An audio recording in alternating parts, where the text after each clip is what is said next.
Did you know the most powerful emperors in history weren't born with crowns? They clawed their way up from slavery, betrayal, and blood-soaked battlefields. Imagine rising from a nobody to ruling millions. Let's start with a teenage boy who dreamed of conquering the world while his father lay murdered. Alexander the Great. Alexander the Great wasn't handed an empire. Born in 356 BC in the rugged hills of Macedon, he grew up in the shadow of his father, Philip II, a king who built an army from farmers and turned it into a juggernaut. Philip trained Alexander relentlessly.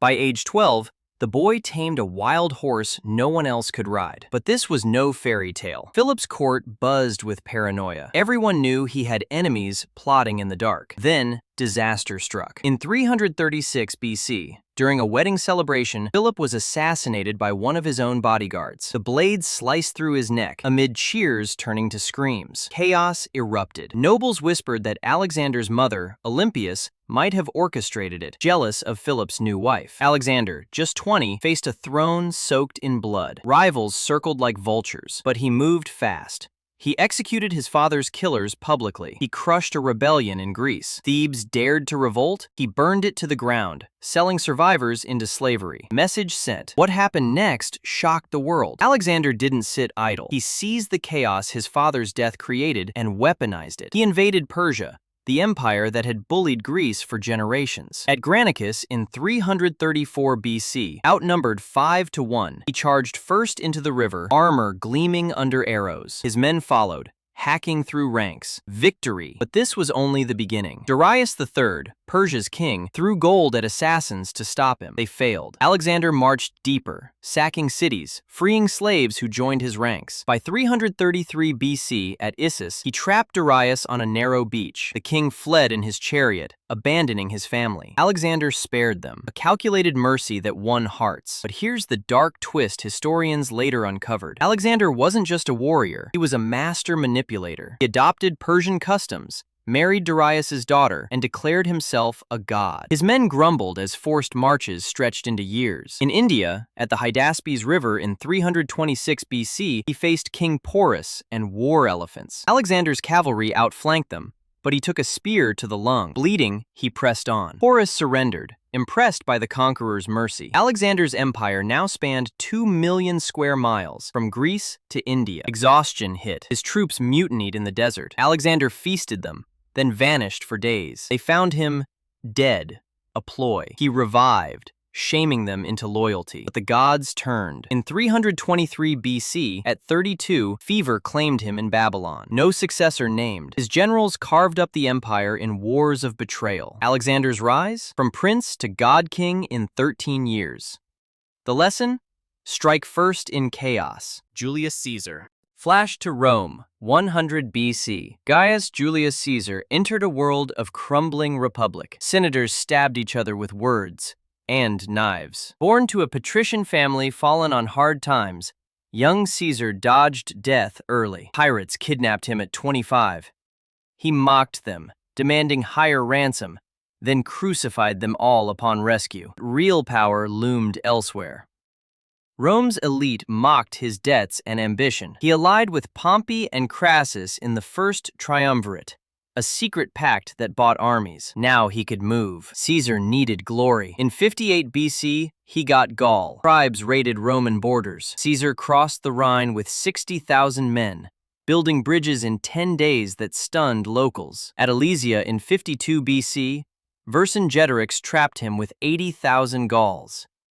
Caesar built double walls, inner to starve them, outer against reinforcements. 250,000 enemies assaulted.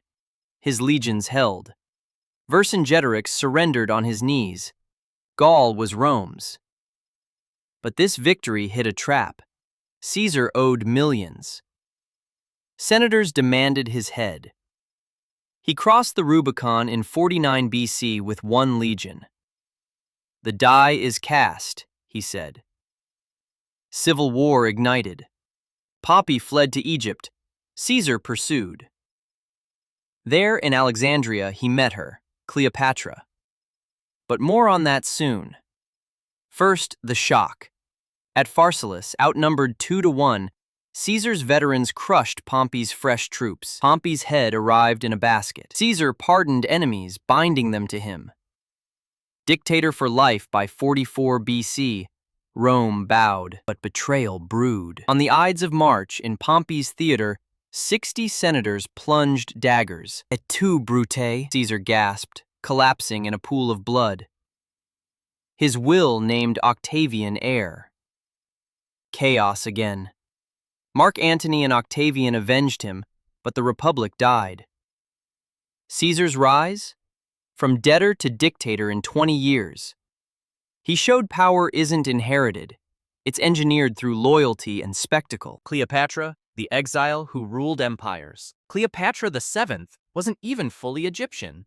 Born 69 BC to Ptolemaic Greeks ruling Egypt, she spoke 9 languages and charmed snakes as a girl. Her father, Ptolemy XII, bribed Romans to keep his throne. Siblings plotted. At 18, she co-ruled with brother Ptolemy XIII. Famine gripped the Nile. Riots exploded. Ptolemy's advisors exiled her. She fled to Syria, raising an army. Stakes, lose, and die. Enter Caesar. In 48 BC, he chased Pompey to Alexandria. Ptolemy's men beheaded Pompey on the beach. Caesar demanded the throne. Civil war erupted in the palace. Cleopatra smuggled herself in, rolled in a carpet, legend says. She seduced Caesar amid siege smoke. He backed her. Ptolemy drowned in the Nile, armored corpse floating. Cleopatra ruled alone at 21. But here's where everything changed.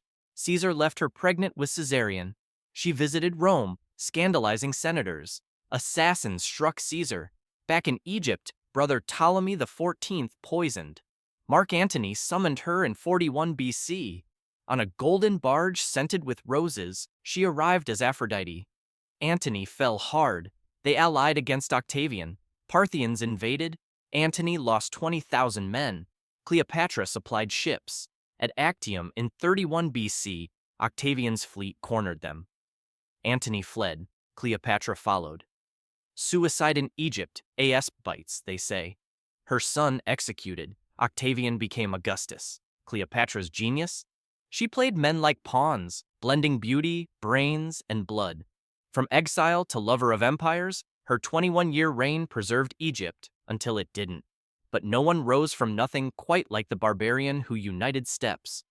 Genghis Khan. Genghis Khan, born Temujin around 1162 AD, in Mongolia's harsh grasslands. No palaces here, just endless sky and wolves. His father, chieftain of the Borjigin clan, poisoned at a feast. Clan abandoned his widow and kids. Starving, Temujin killed his half-brother over a fish. At 16, married to secure alliance. Captured by rivals, he wore a wooden collar and filth. Escaped with allies' help. Revenge fueled him. By 1200, he united tribes through terror and merit. Betrayed by Jamuka, his blood brother, he crushed him. The Mongol code: loyalty or death. In 1206, at a grand Kurultai, tribes proclaimed him Genghis Khan, universal ruler. He innovated 100% literacy in officers, Pony Express for messages, siege engineers from China. 1211, he invaded Jin China. 30,000 Mongols shattered 500,000. Cities razed if they resisted, heads piled like pyramids. But here's the twist.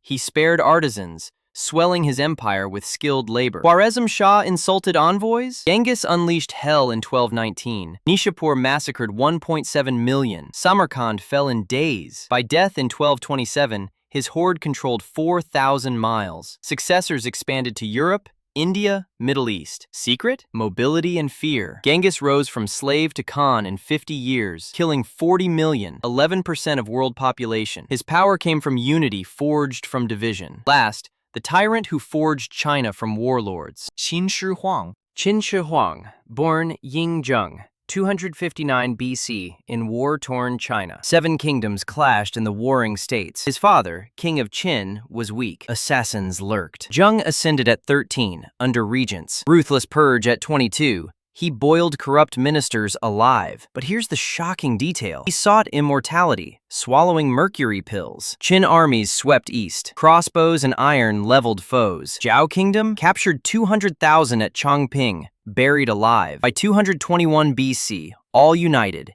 He became first emperor. Standardized weights, script, roads, 2,000 miles linking empire. Burned books, buried scholars alive to crush dissent. Great Wall began. Millions died hauling stones. Obsession peaked. Terracotta army of 8,000 warriors guarded his tomb. Assassins sent by rivals? He survived, paranoid. In 210 BC, on Immortality Tour, Mercury poisoned him at 49. Empire fractured into civil war. Han rose from ashes. Qin's rise? From boy king to unifier in 38 years. Brutality built eternity. Now the pattern reveals itself. Every ruler seized chaos. Alexander after assassination, Caesar in civil strife, Cleopatra in famine, Genghis in tribal wars, Qin in warring states. They struck first, manipulated alliances, and left legacies of awe and ruin. But the real twist? None died peacefully. Power demands blood and often consumes its wielder. The very chaos they seized ultimately claimed them. What if you applied their playbook today? Spot the chaos. Move fast. Empires crumble without mercy's balance. History's greatest lesson. Fame isn't given, it's taken. And the cost? It's always paid in the end.